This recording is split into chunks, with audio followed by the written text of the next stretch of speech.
kegiatan bidan terampil unit kerja Puskesmas Tengah Tani. Yang pertama, visi Kabupaten Cirebon yaitu terwujudnya Kabupaten Cirebon beriman visi, inovatif, maju, agamis, aman. Selanjutnya merupakan misi Kabupaten Cirebon. Yang pertama, Kabupaten Cirebon bersih, mewujudkan tata kelola pemerintah yang bersih, melayani, akuntabel, dan profesional. Yang kedua, Kabupaten Cirebon inovatif, menciptakan ekosistem inovatif di pemerintah dan masyarakat. Yang ketiga, Kabupaten Cirebon maju, menciptakan masyarakat modern yang tidak meninggalkan jati diri adat dan budaya. Yang keempat, Kabupaten Cirebon agamis, menguatkan toleransi antar umat beragama sesuai dengan keyakinan para pemeluknya. Yang kelima, Kabupaten Cirebon aman, menciptakan lingkungan yang asri, aman, dan nyaman. Selanjutnya yaitu tata nilai puskesmas adalah OPJ, O optimal, memberikan pelayanan terbaik sesuai dengan standar. K kompeten, memberikan pelayanan sesuai dengan kompetensi yang dimiliki. J jelas, memberikan informasi terkait pelayanan dengan jelas. Empati, ikut merasakan masalah yang dihadapi masyarakat. H harmonis, membina hubungan baik dengan sesama. Pendahuluan, dasar hukum manajemen. YSN diatur dalam Undang-Undang Nomor 20 Tahun 2023 tentang YSN. YSN merupakan profesi bagi pegawai negeri sipil PNS dan pegawai pemerintah dengan perjanjian kerja PPPK. Pegawai pemerintah dengan perjanjian kerja PPPK merupakan salah satu unsur penunjang penyelenggara pemerintah dan pembangunan. Dalam hal sumber daya manusia, perlu dibekali pengetahuan dan keterampilan di bidang pemerintahan agar dapat melaksanakan tugas dengan baik dan benar. Ibu hamil kurang energi. Kronis KEK adalah ibu hamil yang memiliki risiko KEK yaitu yang mempunyai ukuran lingkar lengan atas lila di bawah 23,5 cm. Jumlah ibu hamil KEK di wilayah kerja Puskesmas Tengah Tani tahun 2024 sebanyak 75 dari 714 ibu hamil. Rencana strategis Puskesmas Tengah Tani yaitu: yang pertama, rencana pengembangan layanan; yang kedua, strategi dan arah kebijakan; yang ketiga, rencana program dan kegiatan; yang keempat, rencana keuangan.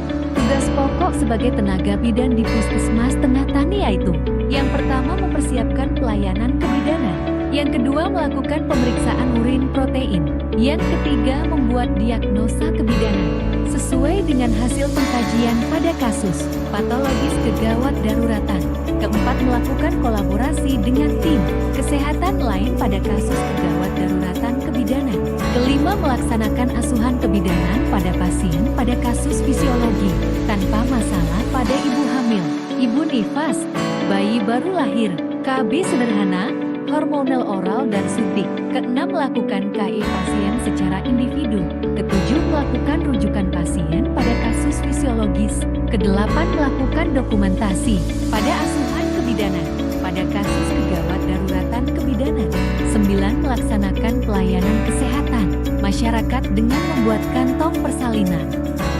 Selanjutnya, rencana aksi kegiatan. Yang pertama yaitu melakukan asuhan kepada ibu hamil dengan tujuan kinerja meningkatkan kesehatan ibu dan bayi dengan indikator pencapaian mencegah terjadinya resiko komplikasi pada ibu dan bayi dengan waktu pencapaian periode 2025 sampai dengan 2029 dan dilakukan evaluasi setiap 1 bulan. Yang kedua yaitu meningkatkan kewaspadaan pada ibu hamil yang berisiko baby alert dengan melakukan anamnesa di awal dengan tujuan kinerja mengupayakan agar bayi baby alert dilayani dengan tepat dan sesuai dengan kewenangan dengan indikator pencapaian.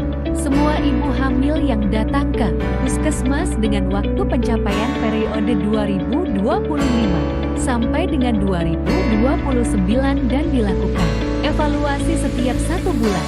Yang ketiga, pertemuan bidan dengan tujuan kinerja, membahas kasus ibu hamil yang resti dan KEK dengan indikator pencapaian. Semua bidan dapat mengetahui ibu hamil yang resti dan KEK dengan waktu pencapaian periode 2025 sampai dengan 2029 dan dilakukan evaluasi setiap 1 bulan. Yang keempat yaitu konsultasi dengan dokter puskesmas pada ibu hamil yang resti dan KEK dengan tujuan kinerja memastikan setiap ibu hamil yang resti agar dilakukan intervensi yang tepat dengan indikator pencapaian semua ibu hamil yang resti dan KEK dan waktu pencapaian setiap ibu hamil yang datang ke puskesmas dan dievaluasi setiap 1 bulan. Berikut merupakan pemantauan ibu hamil di Puskesmas Tengah Tani. Selanjutnya yaitu kesimpulan. Setiap YSN PPPK yang baru saja diangkat oleh pemerintah daerah diwajibkan untuk mengikuti kegiatan orientasi pengenalan nilai dan etika di instansi masing-masing. Salah satu kewajiban dari PPPK untuk dapat meneruskan perpanjangan kontrak kerja. PPPK yang baru saja diangkat mampu melaksanakan tugas pelayanan publik, tugas pemerintahan, dan tugas pembangunan tertentu secara profesional di lingkungan instansi pemerintah Kabupaten Cirebon. Masa orientasi memberikan pemahaman dan pengenalan bagi para YSN PPPK pada tugas dan fungsi serta visi misi dari pemerintah Kabupaten Cirebon. Selanjutnya yaitu saran. Yang pertama, Badan Kepegawaian dan Pengembangan Sumber Daya Manusia BKPSDM sebaiknya secara berkesinambungan untuk meningkatkan pelaksanaan, pelatihan dan orientasi bagi PPPK untuk meningkatkan kompetensi PPPK. Kedua, Dinas Kesehatan Kabupaten Cirebon sebaiknya terus meningkatkan pelaksanaan pelatihan bagi PPPK untuk meningkatkan kompetensi PPPK terutama bidang. Ketiga, bagi Kepala Puskesmas untuk selalu melakukan bimbingan dan arahan kepada PPPK agar bekerja dengan maksimal. Keempat, bagi sesama profesi kesehatan, kedepannya dapat menjalankan tugasnya dengan baik sesuai dengan tupoksinya masing-masing serta mengimplementasikan core value berakhlak di dalam pelayanan. Terima kasih. Wassalamualaikum warahmatullahi wabarakatuh.